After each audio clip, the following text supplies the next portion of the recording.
In this video, I'm going to show you how to change the rear brake pads on a 2004 Peugeot 307. Okay, it's pretty simple. First, as you can see, I removed the wheel, raised the car with a jack, and supported it on one of these small stands. The process is pretty simple. I'll tell you about it briefly and now we'll see how to do it step by step. It involves removing what they call the brake caliper. To remove it, all you have to do is undo the nut up here and the nut down here. Two nuts. With those two nuts loosened, we remove the brake caliper, and with that we can remove the two old brake pads. Then comes the slightly more complicated part, but it's not very complicated either. What you need to do is compress the piston towards the back so that there is enough space with the new brake pads that take up more space to be able to put it back in place, retighten the two screws, and that's it.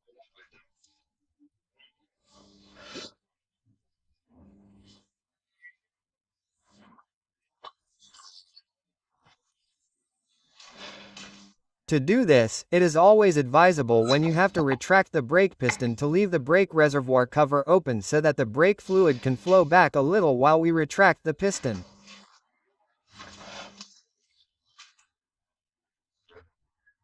Okay, the tools we need, well, not many.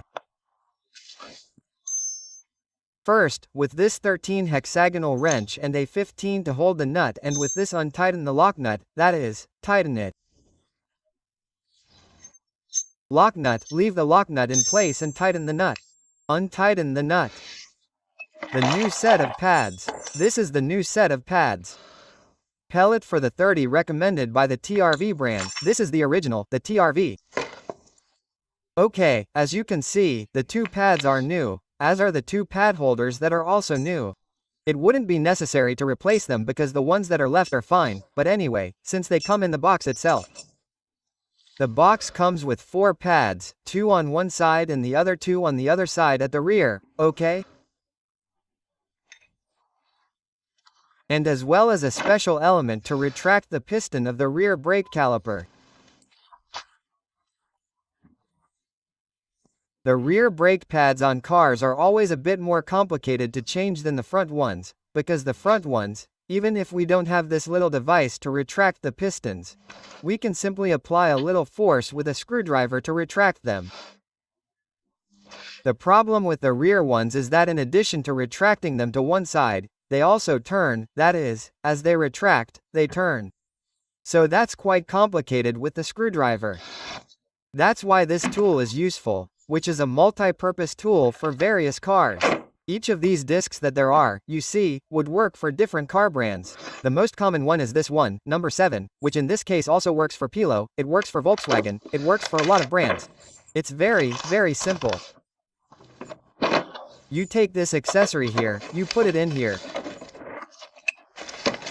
Let's see if I can do it recording with the other hand. You put it in here, okay? Then you put it in here and now we have it on one side. And then you choose the right disc based on the size of the brake caliper you have. You put it in, do you see? These two little holes go in those two. The little holes are put in their place, it's fixed, so it's easy, okay? And now we have the accessory. When we turn this placed on the pad, in addition to retracting the pad, this turns and then retracts very easily. In other words, I really recommend having this tool to change the rear brake pads because without this tool it's quite complicated for the front ones. I insist, since you don't have to turn it, you can get close with any tool. Well, in fact, there are people who change the rear wheels without this tool, but for me it's much more complicated. Well, having seen in general what needs to be done. Well, and once the brake caliper has been removed, if you want to replace the brake disc it's very simple, just loosen this screw, remove the brake disc, put the new brake disc in, screw this screw back in and that's it. Well, let's see how to loosen the two screws I mentioned to remove the brake caliper.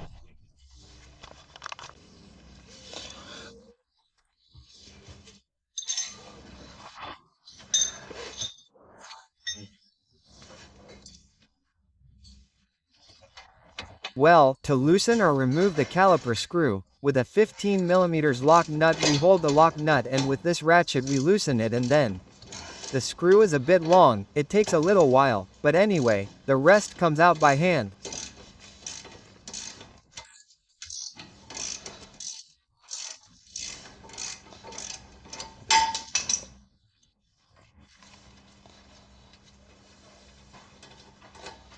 Okay, ready, the screw is out. And now we have the one below.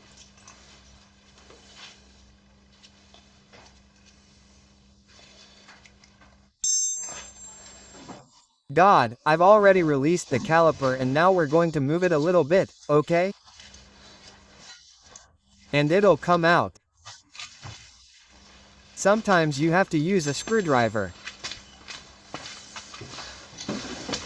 I'm going to put it in this little slot here. You can see how easy it comes out.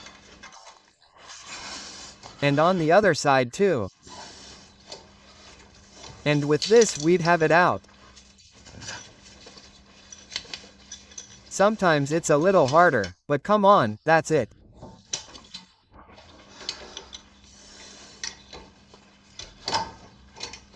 That's it. You see, it's very important now, very important for the rear brake to have the handbrake released. A gear engaged so that the car doesn't fall, so that I'm not pressing the brake. And then it's also very important to have this brake circuit a little loose that I'm going to release here, okay?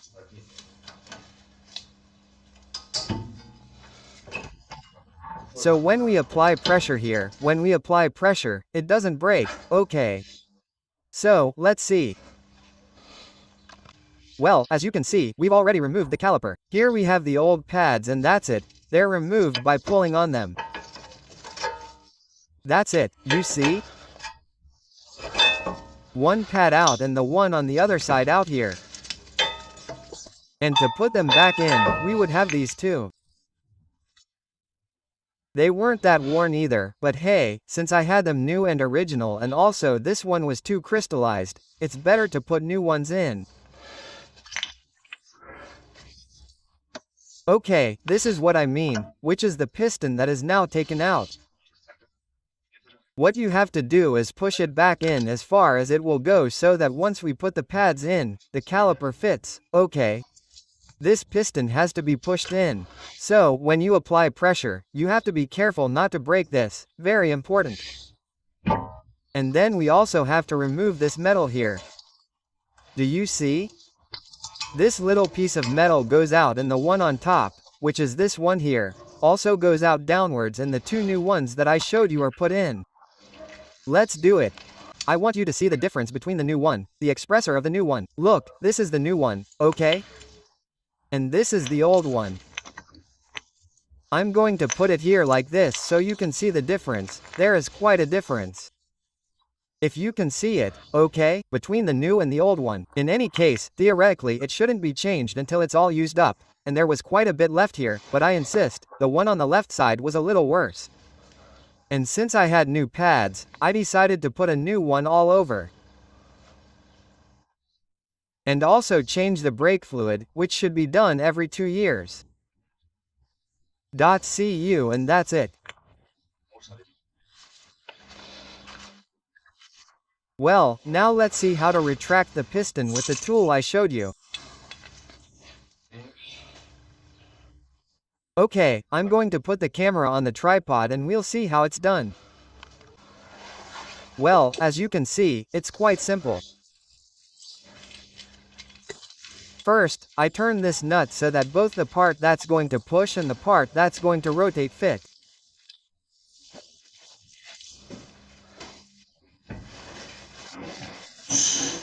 I place these two notches in the two holes, in the two notches that the cylinder, the piston has. Wow! Okay, they're already fitted. I don't know if you can see it, but they're already fitted. Let's see, I'm going to try to show you. Do you see how the notch here matches the notch in the cylinder? Okay. From now on, what I have to do is turn this nut so that this here stops and the MAGA circle stops against the cylinder. These two things stop, moving this nut here, and once it stops, turning the device, what it does is push the piston inwards while it turns. Okay, well, now I'm turning this nut here so that it stops. It's already stopped, okay? And now from here on out very carefully, because if I make too abrupt movements with the brake caliper I could break the brake fluid pipe and then I'll mess things up. So I advise you to support it wherever you can, because at first it's a little hard until we save what's at the beginning, and once we save what's at the beginning, then it's a piece of cake.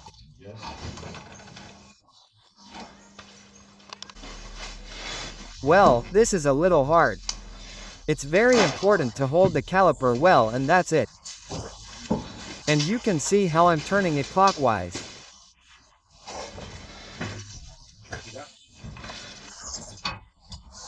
As I turn it, if this is quite hard, the piston retracts.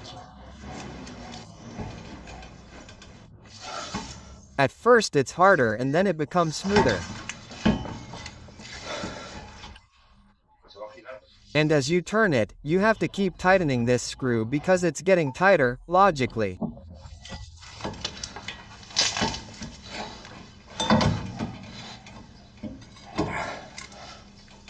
Well, now it turns easier.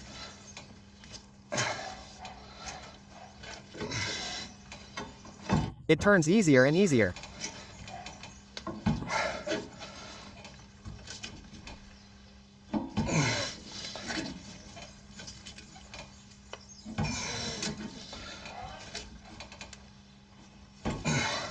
It's almost there.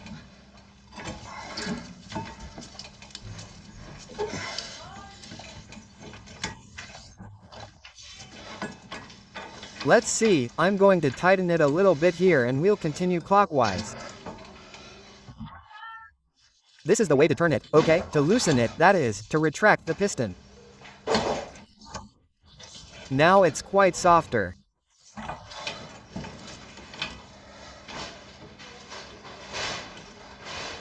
I'll tighten it again. And I'll continue like this until it reaches the stop, which it has already reached, okay? Once it has reached the stop, I loosen it here, take it out and see, there it is. Let's see if you can see it.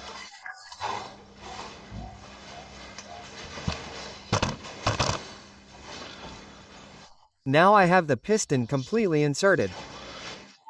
With this I can now insert the two new pads and they will fit. I'm going to take out these two old irons that come out like this with a little bit of pressure. Unscrewing them will be easier. Okay, one is already taken out. As I take it out in this position, I put the new one in. Okay, you see, old and new. I put the new one in there with pressure.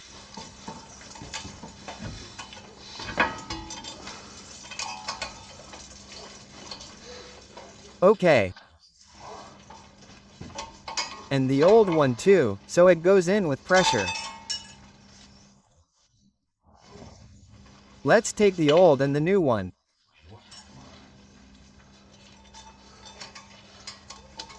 And now they're both in. Okay, so that's it, very simple. A new pad is put in there in its place.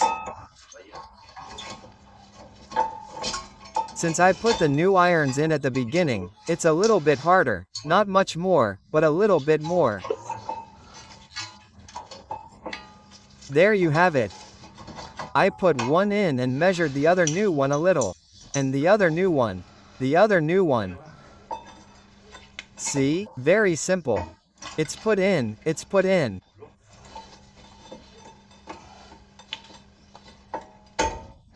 It's all the way to the end. It's already stopped on both. Perfect, one is already well placed, the other with the 2 new irons, and there's no more. Now I just have to go back. Since I've moved the cylinder back, it fits perfectly now. See? It fits perfectly. And now I'm putting the caliper back in. Look, I'm pushing this little screw so that the caliper fits on one side and pushing the one below on the other side. I've already put the caliper in place and now I just need to screw it in with the new screws. Here I have the new screws that come with this blue screw locking sealant from the factory.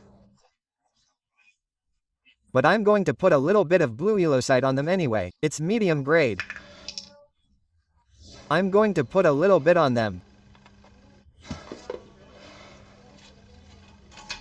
And now I have one side in place and now the other side.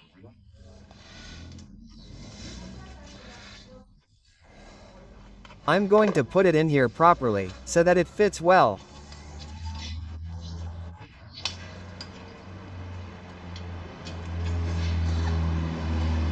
It's in, now I just have to tighten it and that's it.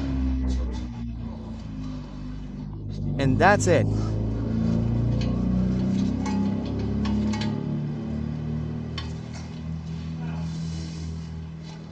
Okay. And now it's the same procedure, but in reverse, as we did before. I hold the lock nut in place with the 15mm wrench and the 13mm ratchet. I'm going to tighten it like this until it stops really hard. And with the screw retainer we are sure that it is well tightened, and with the retainer it will not come loose, in a safety element as important as the brake pads.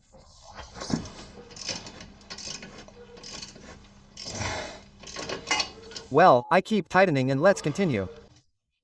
Well, I have already tightened both nuts to the limit. Let's see if this one can be seen. I don't know. Okay, the nut here is also tightened to the limit and both are already in place. As you can see, let's see if the 2 new pads can be seen.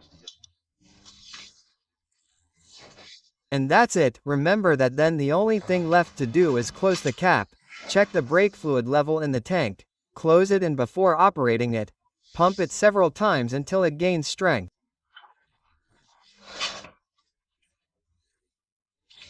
If we see that for whatever reason when pressing the brake pedal it keeps sinking and does not feel good, that is because the hydraulic brake fluid circuit has taken in air when changing the pads, and what we should do is tighten it. To tighten it is very simple, we simply have to loosen this nut here. Do you see the nut here?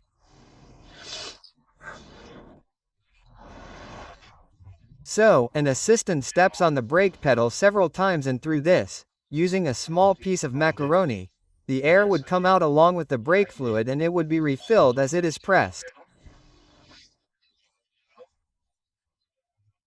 Logically, brake fluid comes out and the brake fluid reservoir empties. You always have to keep it full because otherwise it would take in more air. So, well, I don't know, every 3 or 4 steps, check to fill the brake fluid reservoir, and once no more air comes out, that is, every time you step on it, only the brake fluid comes out through the macaroni, it is advisable to do it with a transparent macaroni so that no air bubbles come out.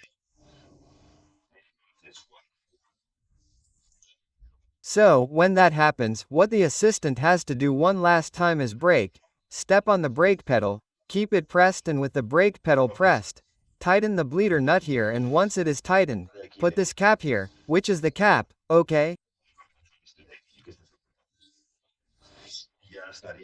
And the brake fluid circuit would now be purged of air. This would be done with the right wheel. With the left wheel, if only the rear pads have been changed. If the front ones have also been changed, then with the front one, with the front wheel, with both front wheels, and so on until there is no air in the brake fluid circuit. I recommend, and I insist, that you take advantage of this, lift the car, and also change the brake fluid, which must be done every 2 years.